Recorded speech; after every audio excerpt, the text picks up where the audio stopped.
بسم اللہ الرحمن الرحیم صلی اللہ علی محمد صلی اللہ علیہ وآلہ وسلم۔ آج میں جس موضوع پر بات کرنا چاہ رہا ہوں وہ ہے غصہ اور عدم برداشت۔ غصہ کیا ہے؟ غصہ کن پر آتا ہے؟ غصے کے نقصانات کیا ہیں؟ اور غصے پر قابو کیسے پایا جا سکتا ہے؟ یہی آج کی اس ویڈیو کے 4 نکات ہیں۔ اللہ تعالیٰ نے انسان کو پیدا کیا ہے، یہ دنیا مجموعہ ازداد ہے، مختلف سوچوں، مختلف فکروں اور مختلف صلاحیتوں کے رکھنے والے لوگ اس دنیا میں بس رہے ہیں۔ غصہ کب آتا ہے؟ جب ہم کبھی بھی کسی شخص سے ملتے ہیں اور وہ ہمارے مزاج کے خلاف کوئی بات، کوئی کام کرتا ہے تو ہماری طبیعت میں ایک ہیجان اور ارتعاش پیدا ہوتا ہے۔ خلاف مزاج بات کے وقوع پذیر ہونے پر جو ہمارا رد عمل آتا ہے اس کو غصہ کہا جاتا ہے۔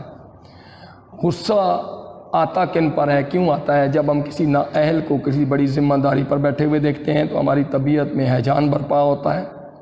جب ہم کسی شخص کو مسلسل بے وقوفیاں کرتے ہوئے دیکھتے ہیں تو ہماری طبیعت میں ہیجان برپا ہوتا ہے۔ جب ہم کسی شخص کو ضد پر اڑے رہتے ہوئے دیکھتے ہیں تو ہماری طبیعت میں ہیجان برپا ہوتا ہے۔ جب ہم کسی شخص کو بار بار سمجھانے کے باوجود اس سے مطلوبہ نتائج نہیں لے سکتے اس کی نااہلی کی وجہ سے تو ہماری طبیعت میں ہیجان پیدا ہوتا ہے، تو ہمیں اس پر غصہ آتا ہے۔ میں پھر دوہرا دیتا ہوں، کسی کی ضد کی وجہ سے، کسی کی بے وقوفی کی وجہ سے، کسی کی نااہلی کی وجہ سے ہمیں اس پر غصہ آتا ہے۔ اس کے ساتھ ساتھ ہم بعض اوقات ہمارے معاشرے میں جو عام چلن ہے، ہم کمزور آدمی پہ ہمیں غصہ آنے لگتا ہے، اور جو طاقتور ہے، جو بہت زیادہ طاقت اور قوت رکھنے والا ہے، اس پر ہمیں رحم آنا شروع ہو جاتا ہے۔ یہ ہماری طبیعت کی کمزوری ہے۔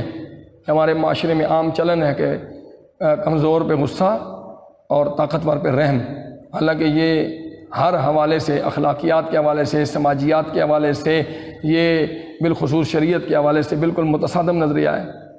اب ہم دیکھتے ہیں کہ غصے کے نقصانات جو ہیں وہ کیا ہیں۔ دیکھیے، جب ہمارے غصہ ہمیں جب آتا ہے تو وہ غصہ اکیلا آتا ہے، اس کے ساتھ کوئی اور چیز نہیں آتی ہے، لیکن جب غصہ ہم سے دور ہوتا ہے تو ہمیں بہت زیادہ نقصان سامنے نظر آتا ہے۔ غصہ آتے ہوئے اکیلا آتا ہے لیکن جاتے ہوئے ہماری شخصیت کو اپنے ساتھ لے جاتا ہے۔ غصہ آتے ہوئے اکیلا آتا ہے، جاتے ہوئے ہمارے کردار کو لے جاتا ہے۔ وہ ہمارے ظاہر اور باطن کی خوبیوں اور خوبصورتیوں کو لے کر چلا جاتا ہے۔ وہ غصہ جو ہے اب اکیلا آتا ہے لیکن اپنے ساتھ ہمارا عقل، ہمارا شعور سب کچھ لے کر چلا جاتا ہے۔ غصے کی کیفیت یہ ہے کہ آپ یہ دیکھیے، کبھی ہم گھروں میں کام کر لیتے ہیں نا، خود بھی بعض اوقات، تو ہمارے ہاتھ میں ہتھوڑی ہو اور ہمیں کوئی کیل دے دی جائے اور کہا جائے کہ اس کو اس دیوار میں جا کر گاڑ دو، ٹھونک دو، تو ہم کیا کرتے ہیں؟ اس کیل کو جا کر اوپر سے ہتھوڑی کے ساتھ اس کو ہم ہٹ کرتے ہیں اور دیوار میں یا لکڑی میں جہاں بھی ہماری مطلوبہ جگہ ہوتی ہے وہاں پہ اس کو گاڑ دیتے ہیں۔ اگر کبھی اس کیل کو مطلوبہ جگہ سے اکھاڑنا پڑ جائے، نکالنا پڑ جائے، تو آپ دیکھیں گے کہ جہاں پہ ہم نے کیل لگائی ہے وہاں جیسے ہی اس کو ہم اکھاڑیں گے، دوبارہ نکالیں گے تو وہاں پر ایک سوراخ ہو جائے گا۔ بالکل یہی کیفیت ہے غصے کی۔ جب ہم غصے میں ہوتے ہیں تو ہمارے منہ سے، ہمارے اختیار سے باہر ہو کر جو الفاظ، جو کلمات نکلتے ہیں، وہ لوگ جو ہم سے محبت کرتے ہیں یا وہ لوگ جن سے ہم بھی محبت کرتے ہیں، لیکن غصے اور عدم برداشت کی وجہ سے ہمارے جملے ان کے دلوں کا وہی حال کر دیتے ہیں جو ایک کیل اور ہتھوڑے کے ساتھ ہم کسی لکڑی یا کسی دیوار کا کرتے ہیں، اور ان کو جب نکالتے ہیں تو اس میں سوراخ پیدا ہو جاتے ہیں۔ تو غصہ اتنا بڑا نقصان دیتا ہے کہ یہ ہمارے پیاروں کے دلوں میں سوراخ کر دیتا ہے، ان کے دلوں کو چھلنی کر دیتا ہے، ان کے دلوں میں چھید کر دیتا ہے۔ اور ہم بعض اوقات یہ سمجھتے ہیں جی کہ غصہ جب ہمیں آتا ہے تو ہم دوسروں کا نقصان کر دیں گے۔ ایسا نہیں ہے، یہ تھیوری بالکل غلط ہے۔ غصہ جب ہمیں آتا ہے تو وہ ہمارا اپنا نقصان کرتا ہے۔ بعض اوقات ہم اس میں کامیاب ہو جاتے ہیں کہ جی دوسروں کا نقصان کر کے خوش ہو جائیں۔ یہ اسلامی شریعت کی بھی متصادم بات ہے کہ ہم دوسروں کو نقصان دے کے خوش ہو جائیں، لیکن چلیں 1 منٹ کے لیے ہم اس جملے کو مان لیتے ہیں کہ ہم دوسروں کو نقصان دینا چاہتے ہیں، لیکن حقیقت یہ ہے کہ ہم اپنا نقصان کر رہے ہوتے ہیں۔ وہ کیسے؟ ہمارے بچپن میں جب ہم اسکول میں پڑھتا تھا تو ہمارے استاد صاحب نے، اللہ تعالیٰ ان کو غریق رحمت فرمائے، انہوں نے ہمیں یہ مثال دی تھی کہ بیٹا کبھی بھی زندگی میں غصہ آئے تو اس بات کو، اس مثال کو اپنے ذہن میں رکھیں۔ تو انہوں نے بتایا تھا کہ ایک ترکھان جو تھا، اس کی ایک ورک شاپ جو ہوتی ہے جہاں پہ وہ کام کرتا ہے، وہاں پہ ایک ناگ اور ایک کوبرا گھس آیا، اور وہ آ کر اس نے چلتے ہوئے جیسے ہی وہ جا رہا تھا تو ترکھان کی جو آرا ہے یا آری ہے اس کے ساتھ اس کی دم ٹکرائی، تو اس کی چبھن جب اس نے محسوس کی تو اس نے پوری طاقت سے اپنا پھن پھیلا کر غصے میں آ کر اس نے واپس آ کر آری کو اپنا ڈنک مارا۔ جب اس نے ڈنک مارا تو آری کو تو کیا ہونا تھا، آری کے دندانوں، تیز دندانوں کی وجہ سے اس کوبرے کا اور سانپ کا منہ اور اس کا پھن زخمی ہو گیا۔ اس کو اور غصہ آیا تو اس نے غصے میں آ کر پوری آری کے گرد اپنے وجود کو لپیٹا، اپنے آپ کو لپیٹ کر اس کو پوری طاقت سے بھینچ کر مارنا چاہا، اپنے مخالف دشمن سمجھ کر اس کو۔ لیکن آرے کو کیا ہونا تھا، جب اس نے پوری طاقت سے اپنے آپ کو لپیٹ کے زور لگایا اس کو مارنے کے لیے تو آرے کے دندانوں نے اس کوبرے کا اور اس سانپ کا وجود سارے کا سارا چھلنی کر دیا۔ بالکل یہی حالت ہے، جب ہمیں غصہ آتا ہے تو ہم بظاہر دوسروں کو نقصان دینے کی کوشش کرتے ہیں، لیکن حقیقت یہ ہے کہ ہم بہت سارا نقصان اپنا کر لیتے ہیں۔ غصے کی نقصانات میں یہ بھی ہے کہ انسان مختلف بیماریوں کا شکار ہو جاتا ہے۔ آج ہمارے معاشرے میں دیکھیں بلڈ پریشر عام ہے، شوگر کی بیماری عام ہے۔ اس کی سب سے بڑی وجہ یہ ہے کہ ہر بات پر ہم رد عمل دے رہے ہوتے ہیں، ہر بات پہ ری ایکشن دے رہے ہوتے ہیں۔ اس کا نتیجہ یہ نکلتا ہے کہ ہمارے اپنے وجود کے اندر شکست و ریخت کا عمل شروع ہو جاتا ہے، ہمارے اپنے وجود کے اندر ٹوٹ پھوٹ ہوتی ہے اور نتیجتاً ہم مختلف نو بیماریوں کا شکار ہو جاتے ہیں۔ جب ہمیں غصہ آئے تو ہمیں سمجھنا چاہیے اس بات کو کہ جس بات سے، جن لوگوں سے، جن واقعات سے، جن حوادث سے ہمیں غصہ آتا ہے ہمیں ان کو اوائڈ کرنا ہے۔ جس شخص کی باتوں سے غصہ آتا ہے اس سے دور رہیں۔ جن باتوں سے غصہ آتا ہے ان باتوں پہ رد عمل دینے کی بجائے ان میں اپنے اندر برداشت کا حوصلہ پیدا کرنا چاہیے۔ ہمیں جن حوادث میں غصہ آتا ہے ہمیں ان حوادث کے ساتھ رہنے کا سلیقہ سیکھنا چاہیے۔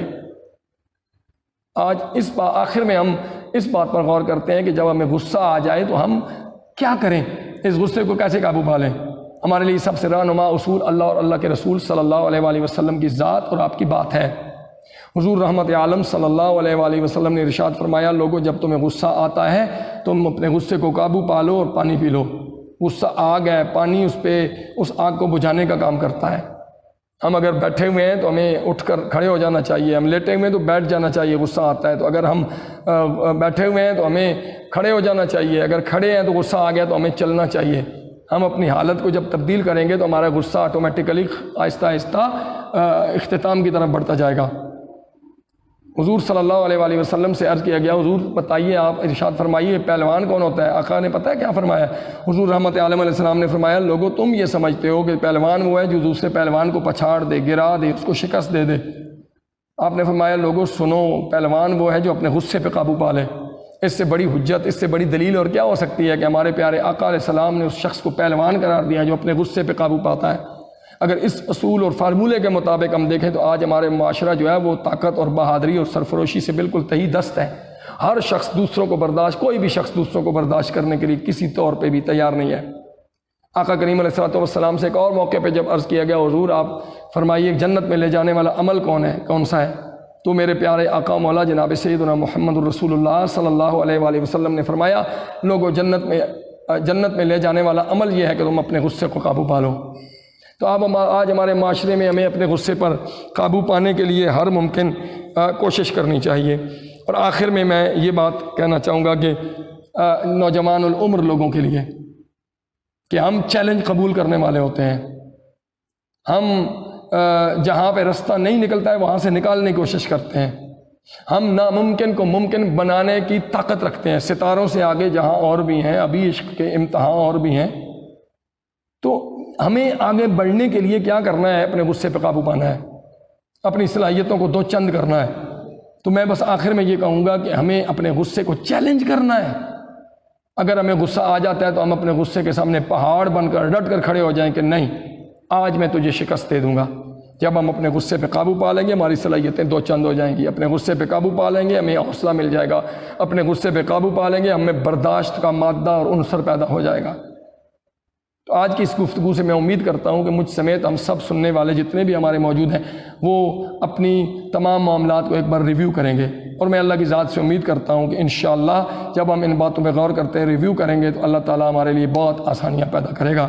السلام علیکم ورحمۃ اللہ وبرکاتہ۔